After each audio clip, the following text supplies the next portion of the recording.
Hey everybody. This is going to be a little video on chapter 3 from the book Posterior Analytics. Unlike the earlier ones, I'm not going to really look at the text at all this time. The reason is that what Aristotle's already said sets us up perfectly fine for the important, very important argument that he's going to make in chapter 3. This argument is still being discussed in essentially the exact terms that Aristotle originally presented it. And when I say originally, I don't mean Aristotle was the first one to have this thought. There's really good evidence that Plato was aware of this argument, but Plato never presented it all that clearly. Presented it in a dialogue called the Theaetetus, which I thought about assigning, but some semesters I do, some semesters I don't. So maybe you're in a semester where I have assigned the Theaetetus, and we already talked about this a little bit. Who knows? But the argument is the regress argument. All of a sudden, this just went away. There we go. Now, there are many, many, many regress arguments. And maybe it'd be best to call this the regress of knowledge argument. I'll use some yellow here. Or better yet, regress of justification. So what's the issue here? The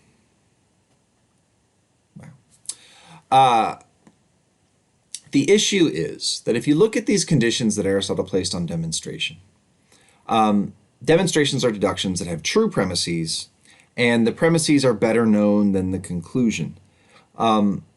Now, there's a way of reading that where it doesn't imply that you have to know that the premises are true, but that's not what Aristotle means. Aristotle thinks after the demonstration is done, you know the premises and the conclusion, but he thinks you have to know the premises better. So, at the very least, it's true. You have to know that the premises are true. Right? Now, if you start with the assumption that the only way to know that some proposition is true is to demonstrate it, then this immediately causes a problem, right? So suppose that you have some demonstration of, and here we'll, x, right? X is just some proposition. Well, x must have been implied by at least two premises. Aristotle does not consider the possibility of single premise arguments. There's also like no interesting single premise arguments, so leave that aside. Let's say you derived x from a and b. The only way that you can have a demonstration of x from a and b is if you know a and b, which means you would need a demonstration of a and a demonstration of b. Let's say y and z together prove a, and let's say c and d together prove b. Well, in order for a and b to have been demonstrated, then you would have to know the premises in their demonstration, which means you would need to know y, you would need to know z, you would need to know c, you would need to know d. And if the only way to know something is by demonstration, then you would need a demonstration of y. Right? So let's say E and F together are what you use to demonstrate y. Then you would need a demonstration of z. Right? Now, the issue is, so G and H prove Z, and you would need the same thing for C and D. The issue here is that given the requirement on a demonstration that the premises be known, right, that means that if demonstration is the only way to know anything, then to know one thing, you have to know an infinite number of things, or at least that's what it seems like, right? Because it looks like this will just go on forever. Okay, so I've written out what I just explained just previously. To know x, you must demonstrate x. Here, let me make this a little bigger. That's an assumption. Now, it's an assumption that Aristotle introduces, but one that he doesn't accept. The whole point of this argument is to show that one must be false. Right? That's what Aristotle's arguing for. To show that it's false, he engages in a kind of argument called, eventually anyway, a reductio ad absurdum. A reductio ad absurdum argument is a kind of argument in which you start from an assumption that you believe to be false. And you attempt to show that it's false by assuming it's true and then deriving an absurd conclusion from its truth. Now, strictly speaking, that's like reducing to an absurdity. You show that it has an absurd conclusion, and then you say, because the conclusion is absurd, the initial assumption must have been false. Strictly speaking, for it to be a reductio ad absurdum argument, the conclusion can't just be like difficult to believe. It actually has to be a contradiction. But put that aside, nobody really remembers that requirement anymore. So it's what he's doing here. He wants to show that demonstration is not necessary for knowledge by showing that on the assumption that it is, and one basically says demonstration is necessary for knowledge. On the assumption that it is necessary for knowledge, you're led into absurd conclusions. And so you can see how the regress goes here. To know X, you must demonstrate X. To demonstrate X, you must know premises Y and Z. So the first one's an assumption. The second premise to demonstrate X, you must know premises Y and Z, which are distinct from X. That is true by the definition of demonstration, right? So remember, these are the conditions on a demonstration. They have to be better known than the conclusion, the premises.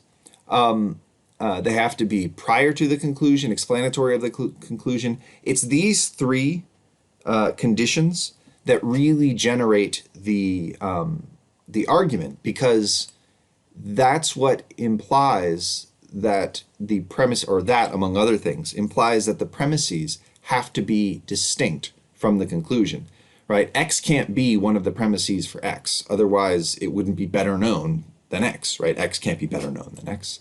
Although Aristotle's going to go to some trouble showing you that you can't do that. But we'll get to that in a minute.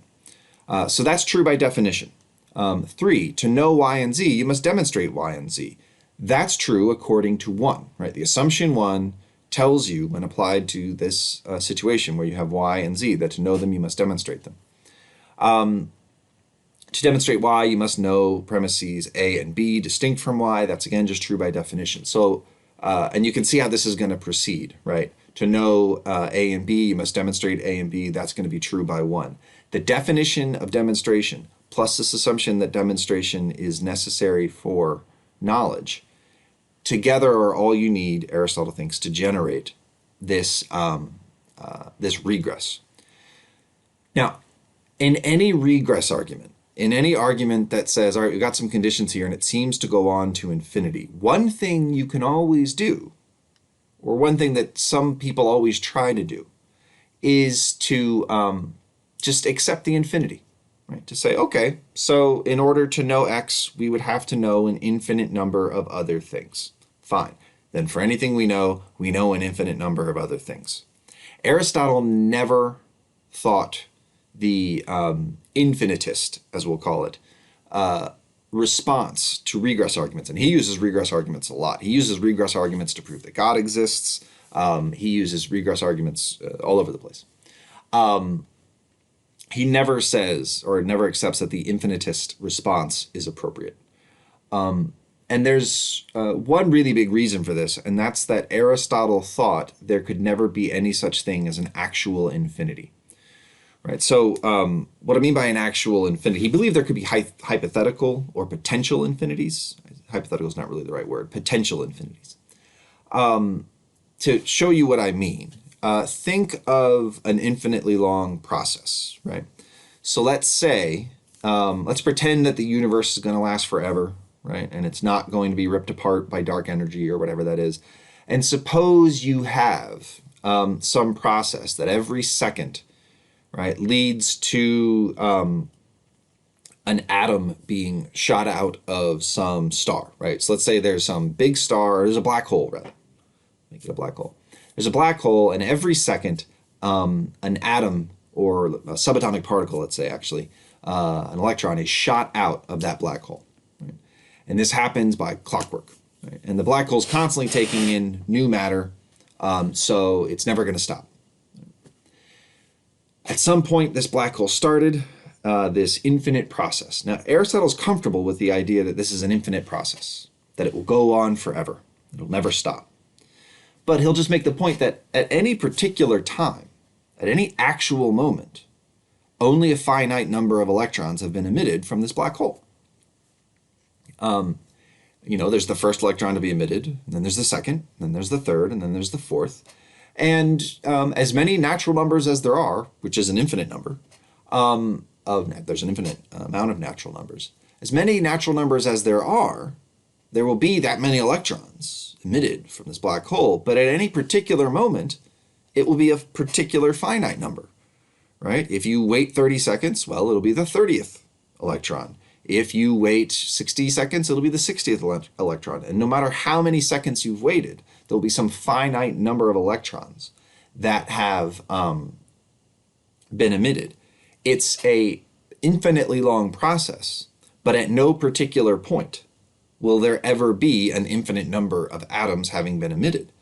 In fact, there will never be anything but a finite number of atoms emitted, even though it's an infinite process, right? This is just a way of saying you never reach the end of the natural numbers. Aristotle thought this was true for everything. There couldn't be an actual infinity. Right? Actual infinities were out. That said, right, there are some people who believe that the proper response to the regressive justification is to just say we know an infinite number of things. And that might sound to you like bizarre, right? How could we know an infinite number of things? Right? We have finite brains, we have finite minds. And these people will point out that there's a sense in which you already do believe an infinite number of things. Right? So consider the following argument. Do you believe that 1 + 1 = 2? Hopefully you say yes. Do you believe that 1 + 2 = 3? Hopefully again, yes. 1 + 3 = 4. 1 + 4 = 5. 1 + 5 = 6. Hopefully you're going to agree to all of these. And eventually they'll just say, do you believe that adding 1 to some number just takes you to the next number on the number line for any number? And you're like, yeah, fine, I agree, right? I believe all of that. Well, then you've just agreed that you believe an infinite number of things because there's an infinite number of natural numbers. So let's say is, look, you can have that belief. You can have all of those beliefs. That's an infinite number of beliefs. These beliefs, however, are, Aristotle would say, potential beliefs. And here it just seems like he's right. Like you don't actively believe all of those things. Like there's numbers you've never thought out in your head, right? In fact, there's an infinite number of numbers you've never thought about. And so it's weird to say that you believe something about them. What's true is that you're prepared to believe them. You are disposed to believe them. But what Aristotle will say is you don't actually believe them. No one could. That would be to have an actually infinite number of things. In this case, beliefs in your head. So Aristotle thinks the infinite answer is out. Right? So just accepting that the result of the definition of demonstration and the assumption that demonstration is necessary for knowledge, just accepting that, okay, so we have an infinite number of things we know, Aristotle doesn't think works. Another thing to keep in mind with regards to this infinitist answer is that it's not enough to just believe an infinite number of things. You have to know them. And it's even weirder to think that you know something you've never even thought about, right? So there's some really, really, really big number that you've never even thought about.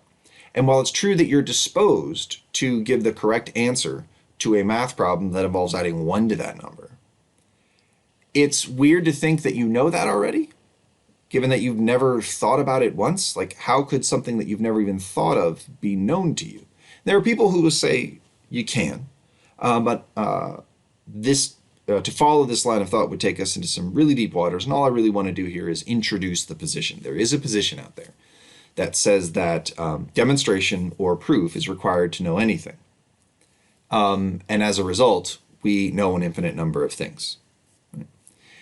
Another potential answer, so let me actually start listing the potential answers here in purple. So one potential response to this is infinitism, which says we know an infinite number of things.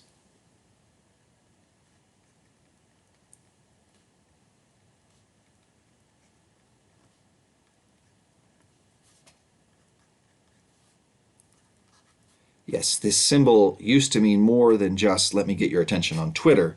This symbol used to just mean number. Infinitism is one response. Another response is skepticism. Skepticism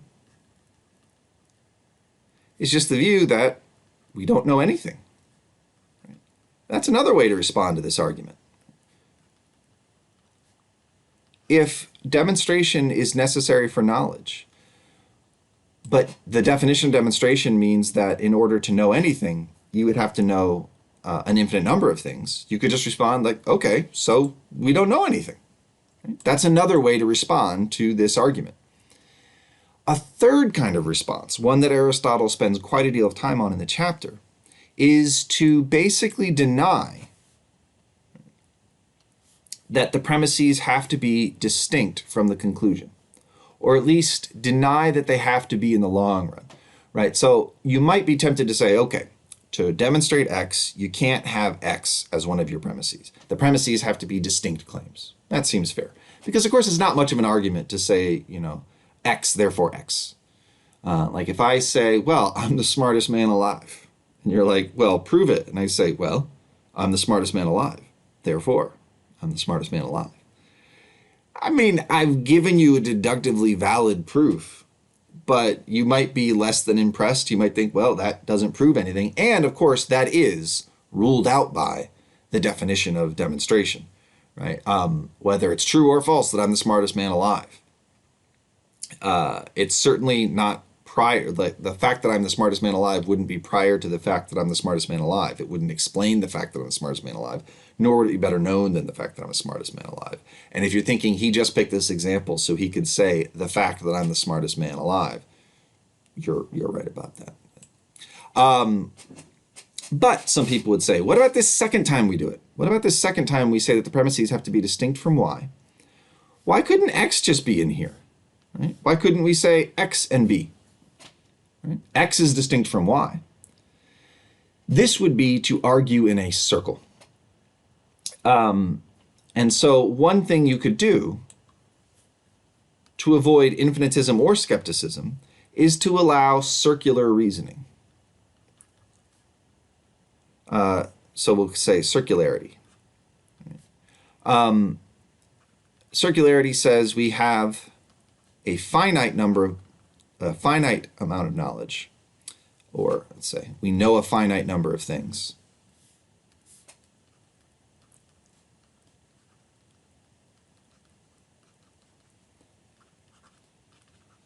And arguing in a circle is legitimate, or circular reasoning is legitimate.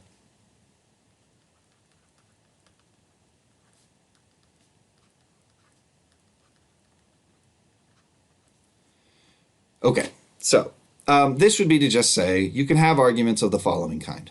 Right? You have X, which is demonstrated by Y and Z, and then Y is proved by X and let's say A. A is proved by Z and let's say D. D is proved by Y. Whoops, wrote that wrong. D is proved by X and Y, right? We now have every premise. Oh, except Z. Let's make Z proved by something. Z is proved by D and A. Right? We now have X proved by Y and Z. We have Y proved by X and A. We have Z proved by D and A. We have D proved by X and Y, and we have A proved by Z and D. Everything's got a demonstration, but there's a finite number of things you need to know. Right? And it's circular because, of course, if you were to write the argument out a little bit longer, you would have X, therefore Y, Y plus Z then proves X, right? Or, sorry, wrote that wrong again. This is what comes of winging it. And the idea is there's a circle here, right? Basically what's happening is you have x proving y, which proves x.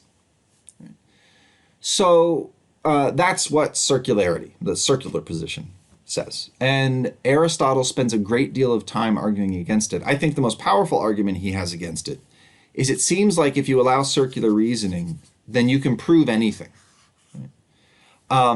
Because in the end, what's going on is x, therefore x. And if you're allowed to do that, then you can prove anything, because anything proves itself. And so the only way to have demonstration prove some things but not everything, Aristotle thinks, is to have a no circular reasoning requirement on it. And you don't want demonstration to prove everything, because not everything is true. In fact, Aristotle says for everything that's true, there's something that's false. The denial of that thing is false. But if you can literally prove anything, then you can prove that both one claim and its denial are both true, right? So if you can prove x this way, then why can't you prove not x this way? In which case, you've now proven both x and not x. And now you've proven a contradiction is true, but contradictions can't be true, says Aristotle. So circular reasoning is out. And Aristotle thinks that leaves you with basically the denial of one, or what I'm going to call, and I'm not making this up here, this is a term that's been around a long time, foundationalism. Here, let me rewrite that so it's a little clearer.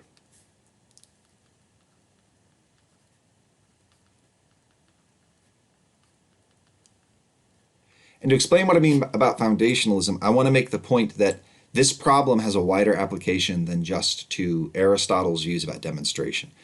The way he sets it up, this problem is produced by the definition he gives of demonstration, along with the assumption that demonstration is necessary for knowledge. But you can get this same kind of argument going with really just the view that in order to know something, you need a justification. And this goes back to Plato. Plato said it in the Meno. He said it in lots of places, but the earliest work of his where he seems to have said it is the Meno, although there's hints of it in the Apology. If to know anything, you have to have a justification, and if we're not going to allow a claim to justify itself, if we're not going to allow that kind of circular reasoning where x proves x, then in order to know something, you have to know some second thing which justifies it. And then to know that, you'd have to know some third thing, and to know that, you'd have to know some fourth thing, and so on and so on.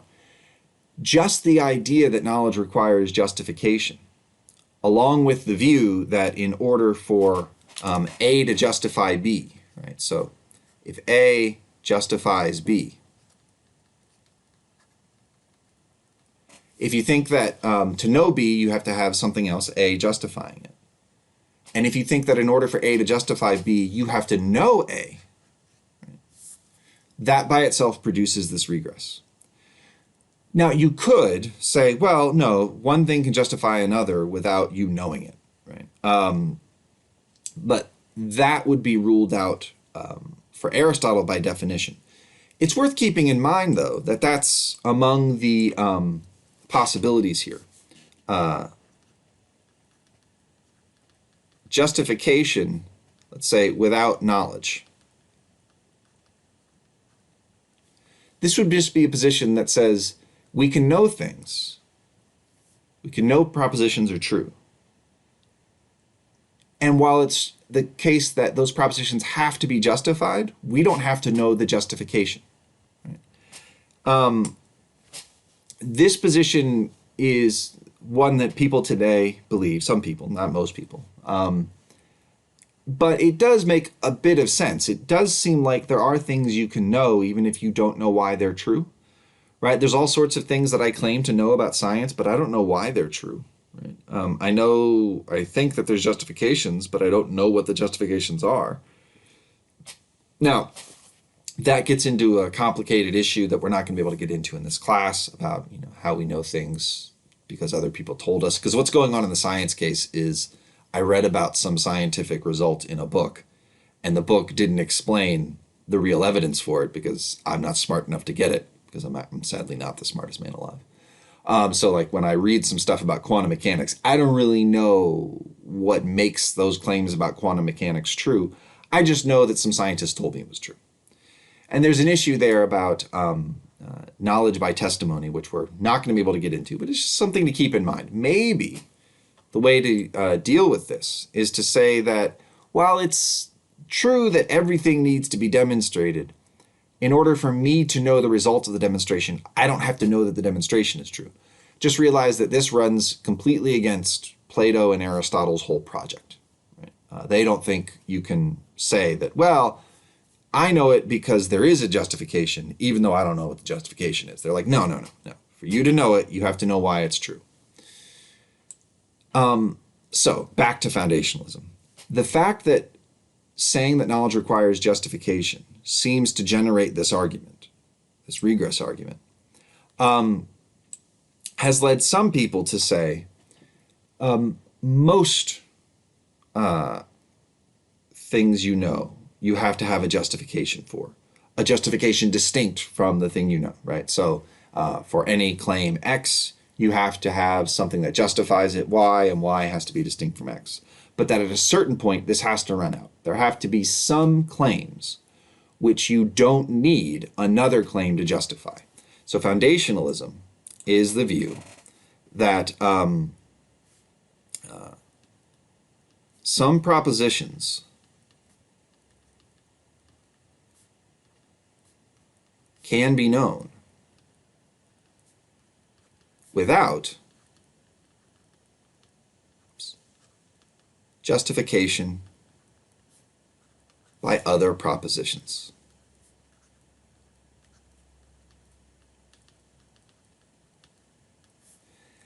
And the reason why this is called foundationalism is that the thought is, it's not called foundationalism by Aristotle, this is a later term.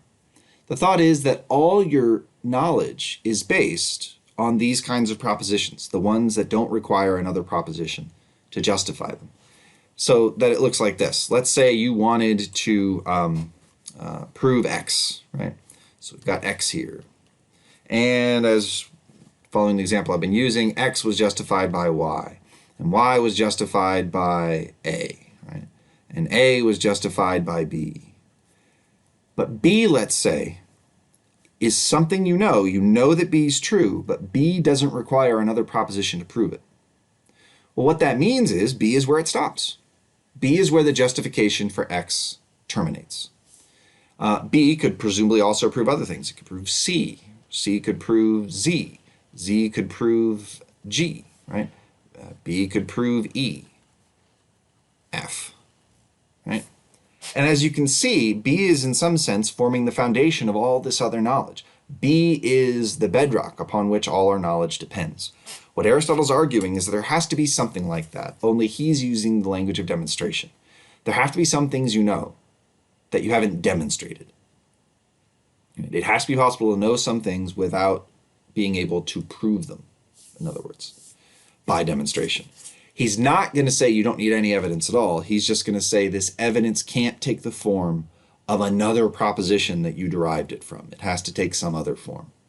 And he's not going to explain what that is until the end of the book. I keep promising that at the end of the book, he's going to tie all this together. And he will, I promise. This has been the video on chapter 3. We'll get to chapter 4 next time. And then hopefully after that one, we can start moving a little faster.